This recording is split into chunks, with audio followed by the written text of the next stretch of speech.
Welcome back to the morning show on this Monday. It's a great day to learn about agriculture here in Central Illinois. And what better way to do that than with our Ag in the Classroom segment. Joining us now here as we continue through the month of September, we've got Sarah Kaper from the Champaign County Farm Bureau's Ag in the Classroom program, part of the foundation over there. First up, let's remind our viewers what Ag in the Classroom is.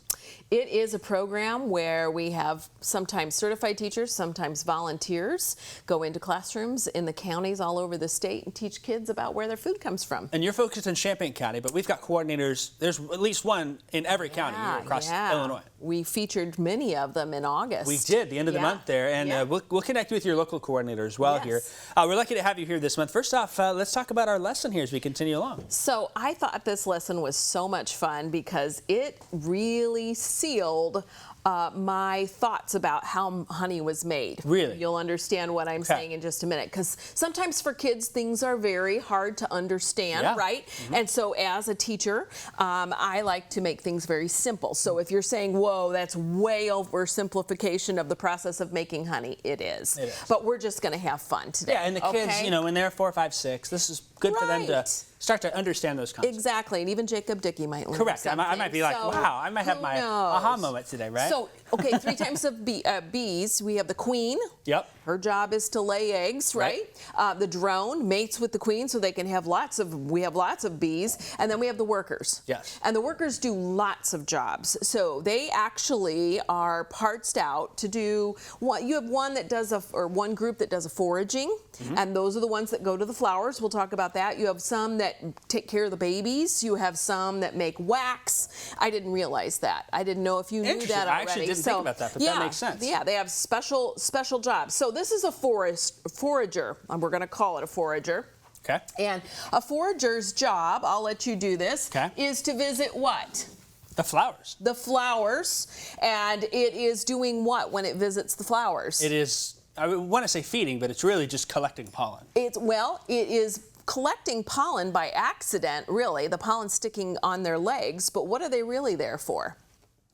Now I'm confused. They have a really long tube called a proboscis. Yeah, and they are gathering nectar, so it's like a tube, and drinking that up. That makes sense. That's what they bring back to the hive to feed.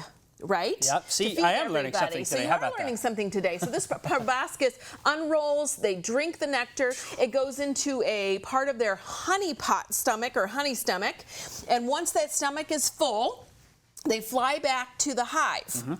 Now, when they get back to the hive, now I want to just demonstrate this. This is how we show kids in this demonstration. We're going to take a little bit of milk, and we're going to call that.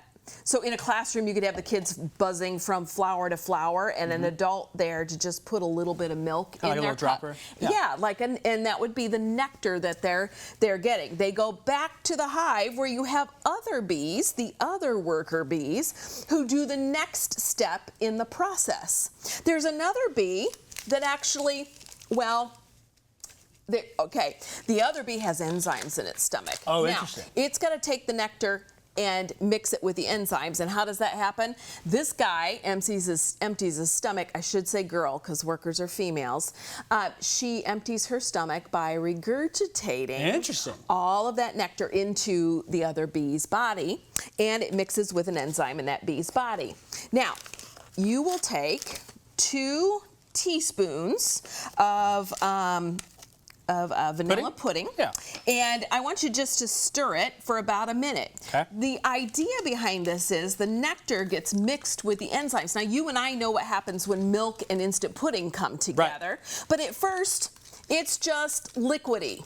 That's what happens in the hive. Once it gets to a liquidy consistency, it is poured into the little channels into the hive. The little pockets there. Then everybody works together to flap their wings. They fan their wings over that little cup or that hive opening to dry the honey. Really? Thicken it up. Is that amazing? That's super So cool. normally you would let that sit for about 5 minutes and the kids would pretend to fan. I have one that's already set up. Now, here's what the other step is. This is really cool. Another bee who makes wax actually puts a wax cap over the top of the honey. How about that? To protect it and to give it time to make sure that it matures and develops in its taste and depth. And then we as humans come in and we enjoy it. Yes. A couple of great books I'd recommend over here as well. So just a fun little treat, be fun to do with kids. Yeah, we'll have these book recommendations in Honeybee and The Bee Man. Bee Man. Mm-hmm. This is a great lesson. I love this. Fantastic. Yeah. You can see the journey to honey there, how it goes from start to finish. If you want to get the books, links to that, the lesson plan ideas, more about honeybees and all that, we're going to connect you with our local Ag in the Classroom coordinators, just like Sarah.